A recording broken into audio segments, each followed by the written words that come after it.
नमस्कार,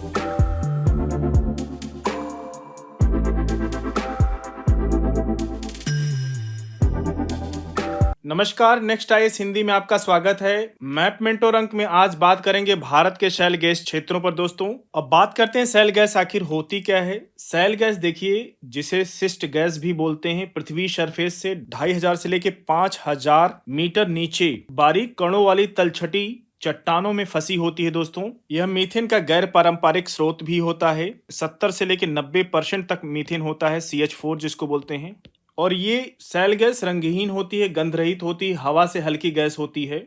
प्राकृतिक गैस की तरह शैल गैस क्षेत्र में चट्टानों से होते हुए ऊपर ना आकर एक विशेष स्थान पर फंस कर रह जाती है, इसलिए इसकी ड्रिलिंग की जाती है। अब यहीं पे बात कर लेते हैं, इसको निकाला कैसे जाता है, निष्कर्षण कैसे किया जाता है। एक तो क्षैतिज ड्रिलिंग करके दोस्तों, हॉरिजॉन्टल ड्रिलिंग होती है ये वाली, ऐसे ड्रिलिंग करते हैं। जो दूसरा तरीका होता है हाइड्रोलिक फ्रैक्चरिंग। अब बात कर लेते हैं कि इसका उपयोग क्या होता है शैल गैस का। एक तो बिजली के प्रोडक्शन करने में शैल गैस का यूज किया जाता है, घरेलू ताप में शैल गैस का प्रयोग होता है, खाना पकाने में शैल गैस का प्रयोग होता है। अब देखिए, जो निकालने की प्रक्रिया है, शैल गैस के उत्पादन की जो विधि है, ये कह सकते हैं, या निकालने की प्रक्रिया। शैल गैस दोहन के लिए हॉरिजॉन्टल ड्रिलिंग और हाइड्रोलिक फ्रैक्चरिंग तकनीकी का प्रयोग होता है। देख रहे हैं आप, ये हॉरिजॉन्टल हो रहा है यहाँ पे, इसलिए किया जाता है दोस्तों इस वाली टेक्निक को। शैल गैस तक पहुंचने के लिए पहले वर्टिकल ड्रिलिंग द्वारा शैल गैस के भंडारण के ठीक ऊपर एक कुओं का निर्माण होता है। देख रहे हैं, ये कुओं का निर्माण किया जाता है। इसके बाद जो कुएं की दिशा को हॉरिजॉन्टल करते हैं, पहले तो ये वर्टिकल था हो रहा है, फिर लेकिन इसको हॉरिजॉन्टल किया जा रहा है।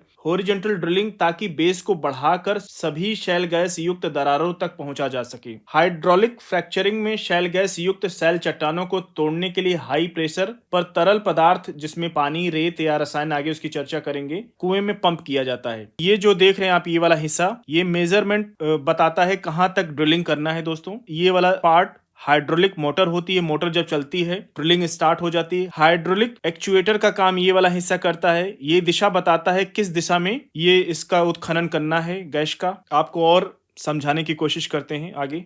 ये देखिए हाइड्रोलिक फ्रैक्चरिंग, इसी में बात कर रहे थे। हाइड्रोलिक फ्रैक्चरिंग में शैल गैस युक्त शैल चट्टानों को तोड़ने के लिए हाई प्रेशर तरल पदार्थ, जिसमें पानी होता है, फिर रेत होती है और केमिकल का मिक्सचर होता है, को कुएं में पंप किया जाता है। यहाँ से ड्रिलिंग शुरू हुई, यहाँ से शुरू होता है। ये देखिए ड्रिलिंग वाला एरिया है, यहाँ से ड्रिलिंग होती है दोस्तों। हाइड्रोलिक फ्रैक्चरिंग में शैल गैस युक्त शैल चट्टानों को तोड़ने के लिए हाई प्रेशर तरल पदार्थ, जिसमें पानी, रेत और केमिकल का मिक्सचर किया जाता है, उसको कुएं में पंप किया जाता है। क्योंकि हाइड्रोलिक फ्रैक्चरिंग में भारी मात्रा में जल की आवश्यकता होती है, जिसके कारण आसपास के इलाकों में जो सरफेस वाटर है या ग्राउंड वाटर है, उसकी उपलब्धता में कमी आ सकती है। और ये जो हाइड्रोलिक फ्रैक्चरिंग होती है, फ्रैक्चरिंग करने के बाद ही, यहाँ से देख रहे हैं ना, ये फ्रैक्चरिंग वाला हिस्सा है, ये तभी गैस क्या है, फ्लो आउट होती है, बाहर निकलती है गैस। ठीक है, जितना फ्रैक्चरिंग होगी गैस बाहर आएगी। एक चीज और यहाँ पे समझने की आवश्यकता है, हाइड्रोलिक फ्रैक्चरिंग के प्रोसेस के समय यदि किसी प्रकार का अगर रिसाव होता है, तो इससे भूमिगत जल को प्रदूषित होने का भारी, कह सकते हैं कि, खतरा होता है।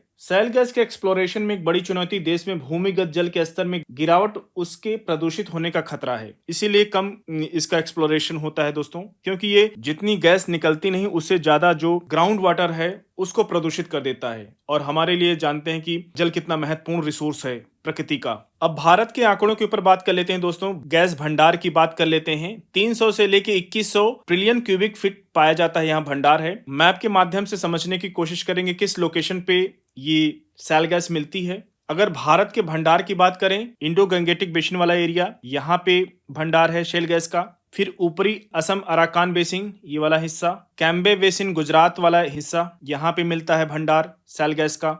फिर गोंडवाना बेसिन का हिस्से में यहाँ पे मिलता है शैल गैस का भंडार। विंध्यन बेसिन में शैल गैस का भंडार है। दक्षिण रीवा बेसिन में शैल गैस का भंडार है। प्राणहिता गोदावरी बेसिन में शैल गैस का भंडार है। और बड़ी मात्रा में पूर्वी तट है जो भारत का, ईस्टर्न घाट, यहाँ पे शैल गैस के भंडार पाए जाते हैं। कृष्णा गोदावरी के बेसिन में मिलता है शैल गैस के भंडार। फिर कावेरी बेसिन में जो तमिलनाडु का एरिया है, वहां पे शैल गैस के भंडार है। तो दोस्तों, आज का ये पूरा अंक हम लोगों ने चर्चा कर लिया है। आज के मैप मेंटोर अंक को यहीं पर समाप्त करेंगे। मिलते हैं नेक्स्ट अंक में कुछ और मैप की लोकेशंस के साथ। तब तक जुड़े रहिए नेक्स्ट आईएएस हिंदी के साथ।